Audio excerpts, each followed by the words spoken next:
The church was packed, the heat was stifling. A priest stepped to the pulpit, wiped his forehead, and opened with a sentence that sounded almost like an apology. He said he would try not to be too long. He knew it was very hot. But the circumstances, he said, made this sermon particularly important. What followed was not a press release. It was not a canonical rebuttal drafted by a team of lawyers. It was not a diplomatic communication carefully worded to leave every door open and close none. It was a sermon.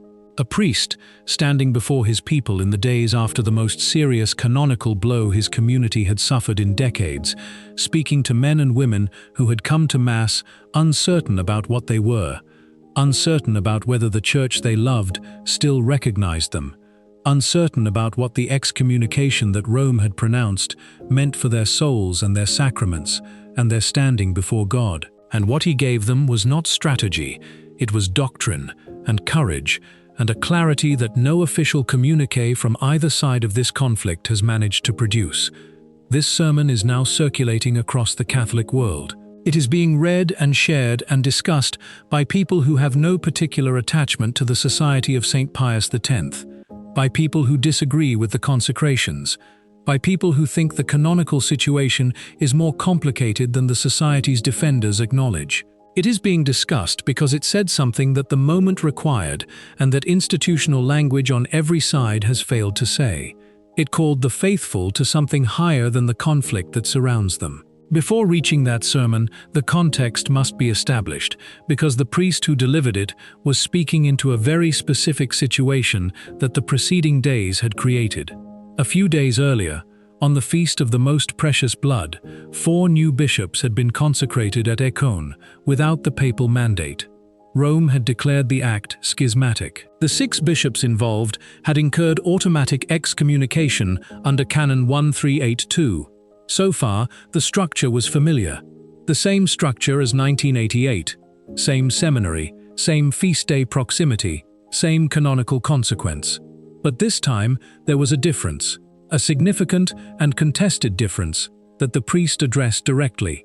Rome had said not only that the 6 bishops were excommunicated, but that the priests and religious of the society were also in a state of schism, and that the lay faithful who formerly adhered to the society's doctrinal positions, including members of the Third Order, were subject to a case-by-case assessment of whether they too had incurred excommunication. The net, in other words, had been cast wider than 1988, much wider. Wide enough to reach into the pews of every society chapel in 50 nations and leave the faithful sitting there, uncertain about their own status. And what are these doctrinal positions? The priest asked. For which one can apparently be excommunicated? He answered his own question without hesitation. Nothing other than what the Church has always taught. The rejection of the errors and ambiguities that have entered Catholic life through certain post-conciliar developments. The preservation of the Mass as it was celebrated for over a millennium. The insistence that the faith delivered to the apostles cannot be revised by pastoral processes or synodal documents or dicastery notes. In practice, he said, one is excommunicated for having preserved the faith of all time.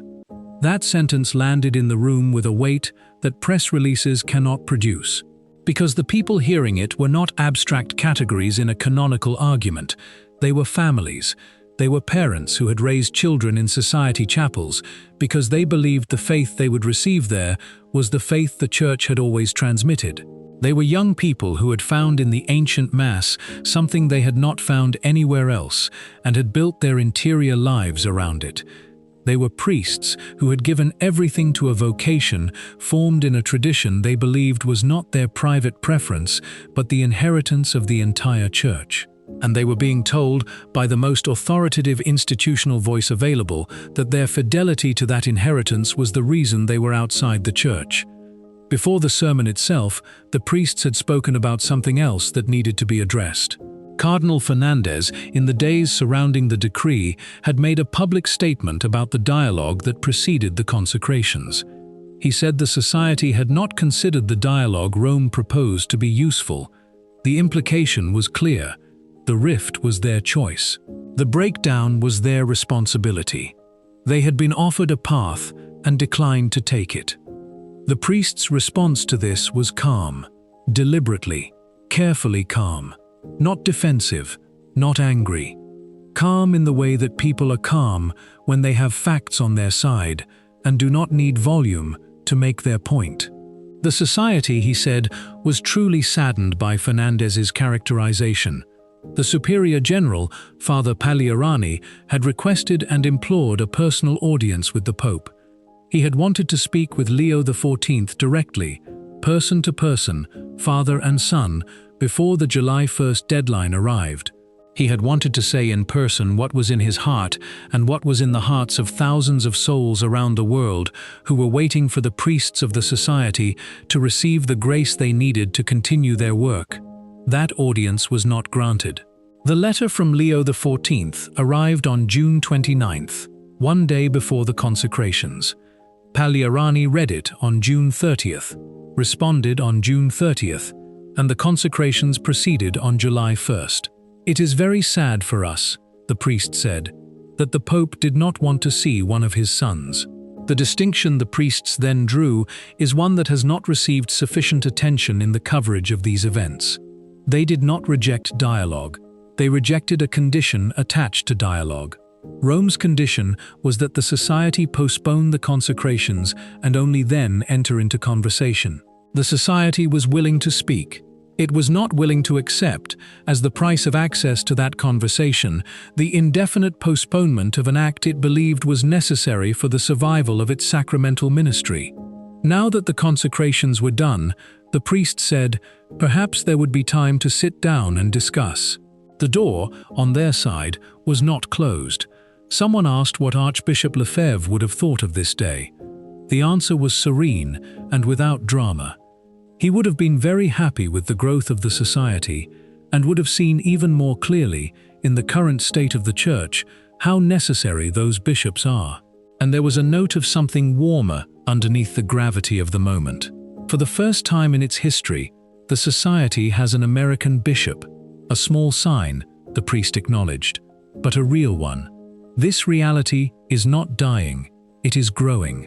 Then came the sermon proper, and the priest opened it with a warning that shaped everything that followed. He told his people there were two reactions they must guard against, not one, two. And the two he named were not the obvious ones, not defiance and not capitulation. They were fear and bitterness.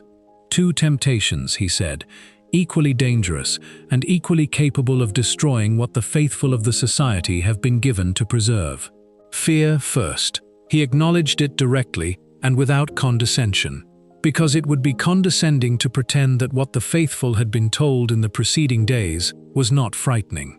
It is no small thing, he said, to hear the highest authorities of the Church tell you that you are no longer Catholic, that you are outside the Church, that you are schismatic.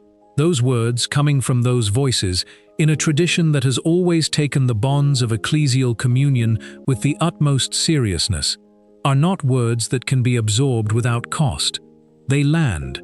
They press on the conscience. They raise questions that are not easily silenced. He did not dismiss the fear. He addressed the reason it was unfounded.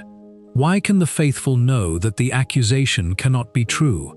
Not because they have decided to trust their own judgment over the judgment of Rome, not because they have concluded that the Pope is wrong and they are right, but because of what they actually hold and what they actually do. They hold everything the Church teaches. They worship as Catholics. And then he said the sentence that divided the room like a blade, separating the society's position from every form of sedevacantism and from the position that Vigano has publicly taken in these same weeks. We accept the Pope as the supreme authority of the Church and as the Vicar of Christ, and we want to look upon him as our true Father, our spiritual Father. These priests recognize the Pope. They call him Father. They pray for him. They do not say the throne is empty. They do not declare the pontiff deposed, or illegitimate, or outside the succession. They remain inside even when they are told they have been put outside.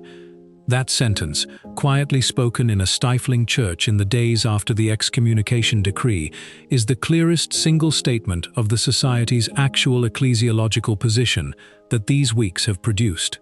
It is a position that makes the word schism, applied to them as a body, very difficult to sustain.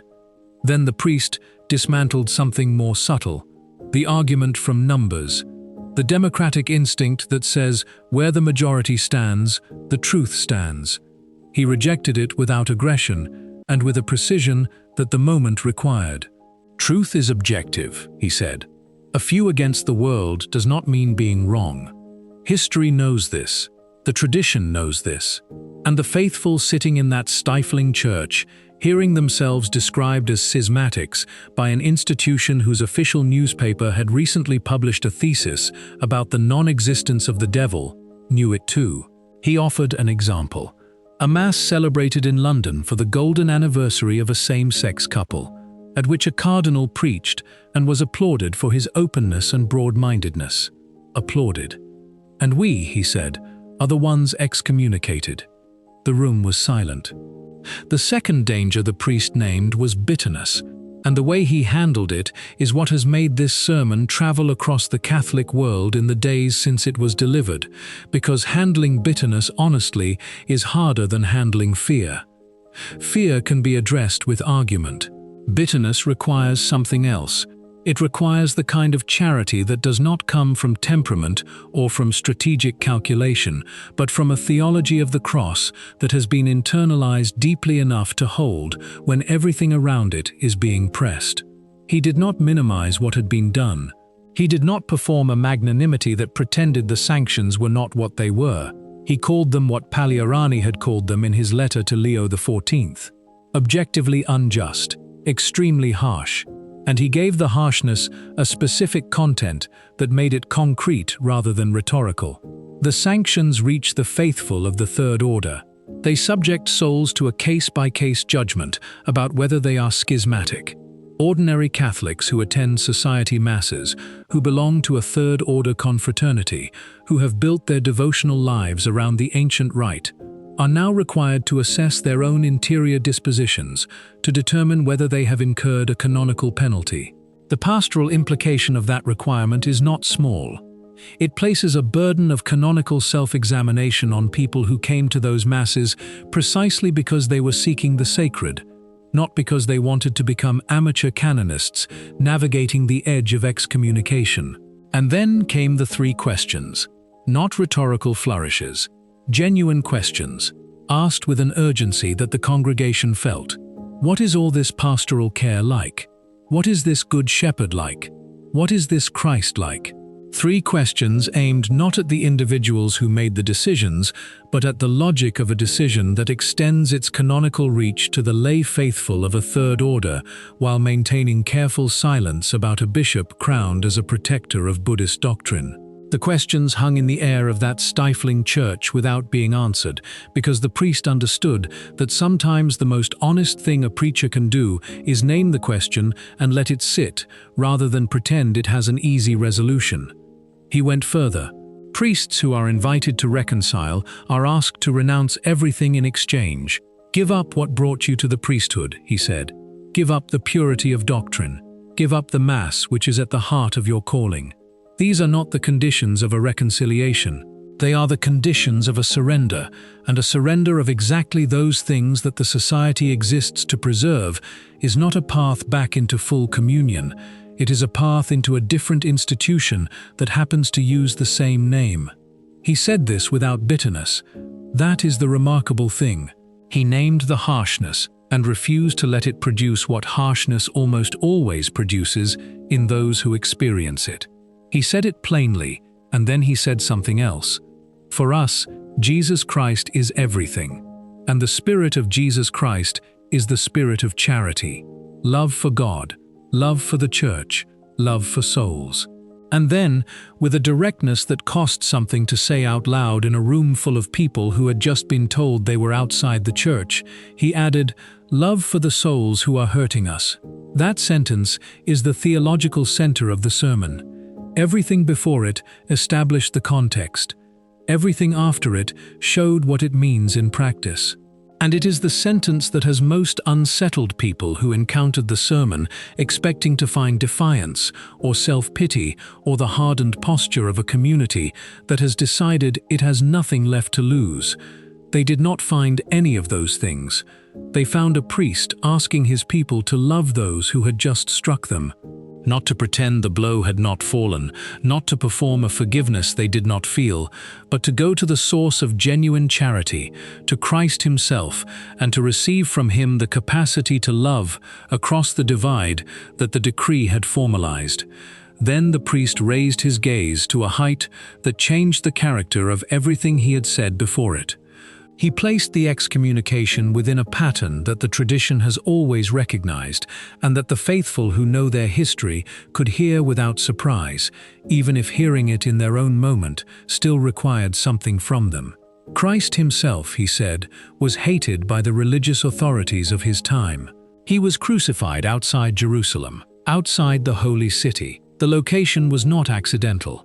To be crucified outside the city walls was to be declared excommunicated from the holy community of Israel, cast out from the people of God, executed in a place that signaled rejection by the institution that claimed to speak for God. And anyone who remained with Christ, the priest said, anyone who stayed with him after that declaration of excommunication from the religious authorities of the day, was threatened with the same exclusion. He quoted the gospel. If they persecuted me, they will also persecute you. They will expel you from the synagogues. The servant is not greater than his master. The church, he said, today experiences that same passion, that same Calvary. He was not claiming that the society is Christ and Rome is the Sanhedrin. He is too careful a preacher for that kind of inflation. He was claiming something more precise and more defensible. That the pattern of being cast out by religious authority for fidelity to what God has revealed is not a novelty of July 2026. It is woven into the structure of the gospel from its center outward. And those who find themselves in that pattern, whatever their imperfections and whatever the genuine canonical complexity of their situation, are not abandoned by the God who first established the pattern by walking it himself. This is not triumphalism. It is not a declaration that the society has won, or that Rome has lost, or that the excommunication has been exposed as meaningless. It is something older and quieter than any of those things. It is the theology of the cross applied to a specific moment of institutional suffering. And the people in that church heard it not as an argument but as a word of life. Because words of life do not require agreement with every position of the person who speaks them to do what they do. They require only that the listener be in the place where the word finds them. And then there is the storm. The priest described what happened at Econ during the consecration ceremony, after the 4 new bishops had received the laying on of hands, after the Mass had continued to the moment just before communion was to be distributed. The sky split open. A storm arrived with a suddenness and a violence that none of those present had seen before. The worst storm he had ever witnessed, he said. The wind tore everything apart. The rain poured down in sheets. Everything stopped. Communion could not be distributed. Thousands of faithful were outside the seminary chapel with nowhere to shelter.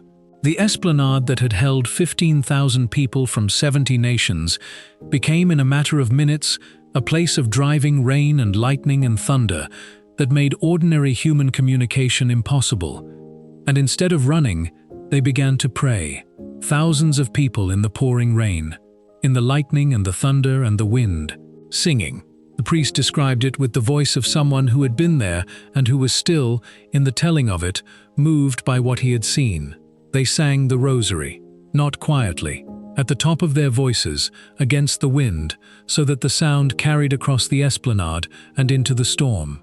They offered the first decade for safety, the second for the newly consecrated bishops, and then, and this is the moment the priest said none of them will forget, they prayed for the Holy Father, for the Pope who had written to ask them to stop, for the Pope whose dicastery had signed the decree, For the Pope, whose institution had called them schismatics and had declared their act a rupture in the body of Christ. Thousands of people who had just been excommunicated, standing in a storm, praying for the man whose name was on the documents that had struck them. And between the decades of the Rosary, repeated against the wind, a single chant: Christus vincit, Christ conquers. Thousands of voices, one intention, one confidence: Christus vincit. Then, slowly, the storm subsided. The Mass continued in peace and in joy. It is very easy to look at that scene and to ask the obvious question, the one that the canonical argument cannot answer and that no dicastery note can address. What kind of schismatics pray for the Pope in a storm? What kind of community, having just been told it is outside the Church by the highest available authority, responds by lifting its voice to ask God to help the man who issued that judgment to guide the Church as a true father? There is a paradox in that scene, as the priest himself acknowledged, that speaks with a force that institutional language cannot match, and that no press release from either side of this conflict can replicate. The faithful of the society, excommunicated by decree, standing in a storm at Econ, singing Christ conquers and praying for Leo XIV. That is not the behavior of a community that has decided to leave. It is the behavior of a community that has decided to stay, at whatever cost, in whatever weather, with whatever canonical status Rome assigns them, because they believe the Church they love is the Church of Christ, and that Christ conquers even the storms that his own institution sometimes generates. Fernández has been answered, not by a canonical rebuttal, not by a competing note from a competing dicastery, by a sermon in a stifling church, and by thousands of voices singing in the rain. The Society's answer to the decree is not argument. It is fidelity, it is prayer. It is charity extended across the distance of an excommunication to the man who authorized it, asked in the name of Christ to help the Church and to be its true father. Whether that answer is received is not within the Society's power to determine. Whether it changes anything in the corridors where the decisions are made is not something a sermon can guarantee. But it has changed something in the Catholic conversation of these weeks, because people who expected to find in the Society's response a mirror of the institutional hardness that produced the decree, found instead a community singing in a storm and praying for the Pope who put them there. That is worth more than 1,000 press releases, and it will be remembered long after the canonical details of July 2026 have been resolved by the history and the legitimate authority that the priest himself said would resolve them. May God grant peace and clarity to all, and may this wound, which is real and deep and belongs to the whole Church, one day heal. What do you think? Leave a comment below. Amen. God bless you.